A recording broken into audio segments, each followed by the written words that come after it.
Hey folks, it's Greg and Jan with Strange RV Tours. Today we're in Longview, Texas, and we're going to check out the Laterno domes. There's a local legend out here in East Texas that what you're looking at directly in front of us is Janet sunbathing. But actually, it's not. Janet has more information on Mr. Laterno and his incredible domes. Yeah, you guys. These structures are a landmark. This is only 2 of them. There's supposed to be 5. Okay? Now, supposedly there is one that's damaged from a bad snowstorm, like last year, and they were debating whether or not if they're going to fix it, but they're kind of spread out. There's 2 here, which they look like busts. Okay, as even LeTorneau called him Bust of Texas, okay? Even though he's a devout Christian. But let me tell a little bit about him and how he got started.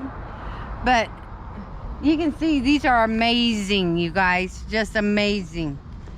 He was born in Vermont in 1888. He lived to be 80 years old. He died in 1969. But how he got started, he left school when he was only 14, okay?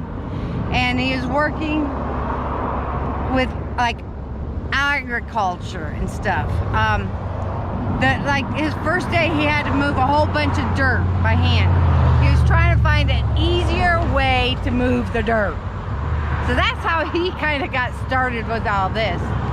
These go for a long ways, and we'll try to find the rest later. But let me tell you a little bit about him. And he was born in Vermont, 1888. He died in 1969 at 80 years old. He's R.G. Laterno, right? R.G. Robert. But he left school when he was 14. And his first job, he had to move a bunch of dirt. He's working with agriculture. And he's trying to find an easier way to move all the dirt. That was his first day. So that gave him inspiration, I guess, you know, to get started on how to improve on stuff. But, okay. Now, he built or invented the Bull Dozer, correct? Yes. With little or no education, basically. Could you imagine just trying to invent a bicycle? Right. But to be able to invent something like the Bull Dozer and actually put it together by hand, that's incredible. Absolutely. Well, he in 1901 he became an apprentice molder for iron company. All right,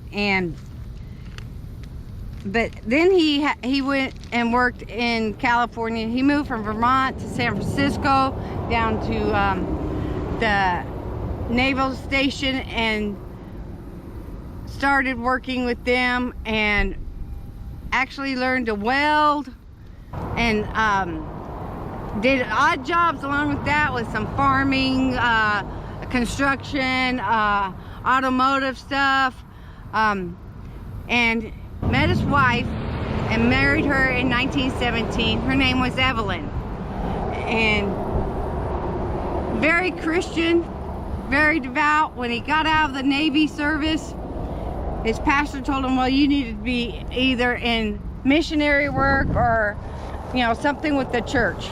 Well, he didn't go there, but he was very Christian, and he has actually had some quotes. One of them is, not how much money I give to God, but how much of his money I keep for myself. That's one of his quotes, and that's pretty cool. But you know, he was the first one to use welding to put equipment together, you guys. Normally they, you know, rivet them, you know, screw them. He was like one of the first people to actually use welding to put equipment together, and started off, you know, doing small dozers, then anything that you can move dirt easily. His machines got bigger and bigger and bigger. And during World War I, 70% of all the heavy machinery that was used by the Allied forces were built by LeTorneau corporations. Right. He had become a government contractor, and these domes actually were kind of inspired by Billy Graham. Yes, Billy Graham and him were friends since the 1930s. And Billy Graham wanted a portable, movable facility that he could take for big meetings and, you know, church rallies and stuff. And he wanted to take one to England. Well, England didn't want that there. But these buildings are actually 94 feet tall, 300 feet in diameter, 1,200 pieces of corrugated aluminum, and they'll hold like 12,000 people, yeah, right? 12,000 people. Well, they did have some gatherings here for the first one, but Billy Graham said, I can't take it to England, I don't need it. But LeTorneau liked it so much, he built another one. And it only takes 30 days to make one of these, which is amazing. Now, throughout the years, they've had manufacturing companies. In fact, this has been sold to Komatsu now. Now, I may be wrong on this too, but from what I understand, these were the first full large-scale domes.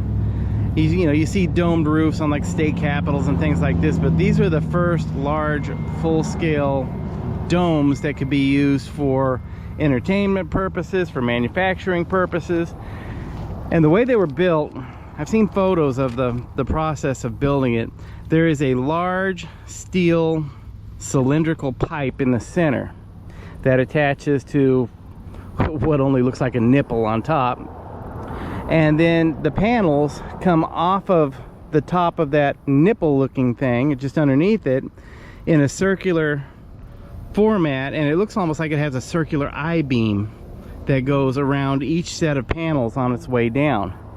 And these panels were made so it almost looks like they would all slide together and they could lower it. But it turned out, even though he was trying to build a portable, put together, quick style building, they actually weren't that portable. True. And that kept them from being, you know, made in larger production. But they've used these domes for manufacturing bulldozers in also in during the Vietnam War.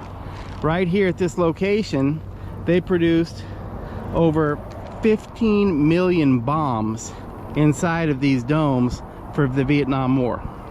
In World War II, this was LeTorneau Munition Incorporated, and they did ammo for World War II.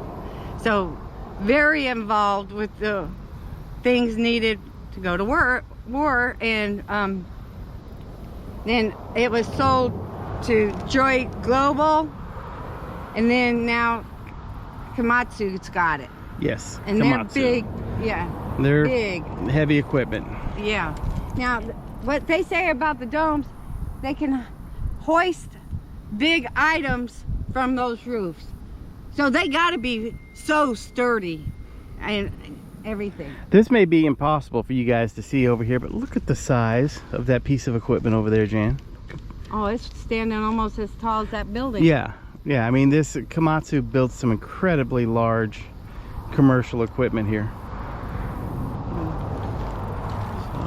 Now, LeTorneau's done a lot for the community. He's got the Laterno University here now, and he started his first school in 1946, and let's see, that was the Laterno Technical Institute, and then it was the Laterno College.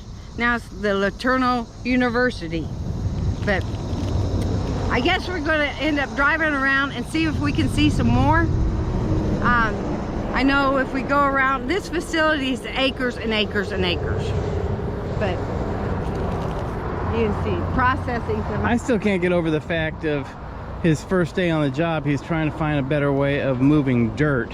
And then he ended up being the guy that invented the bulldozer, which moves more dirt than anything else in the world. Yeah, I've seen some of his equipment. I wouldn't even make it halfway to the wheels. And they're saying like one wheel was $125,000. You know, that one tire. That's how big this equipment is to this day. Some of the biggest in the world. In fact, we have a bulldozer on our property right now working. Yeah, so. A little one. All right, let's go take a ride and see if we can find some more of this place. This is the back side of what used to be LeTorneau Industries. This is now Komatsu, and there is only 2 of those domes left remaining. Strange RV tours will take you places with Greg and Janet's smiling faces. You might see a crazy flavored soda review or some tips to fix your RV too. So come along, won't you join us, friend, as we discover what's around the bend. Just sit right back in your easy chair. Strange RV Tours is on the air. Strange RV Tours is on the air.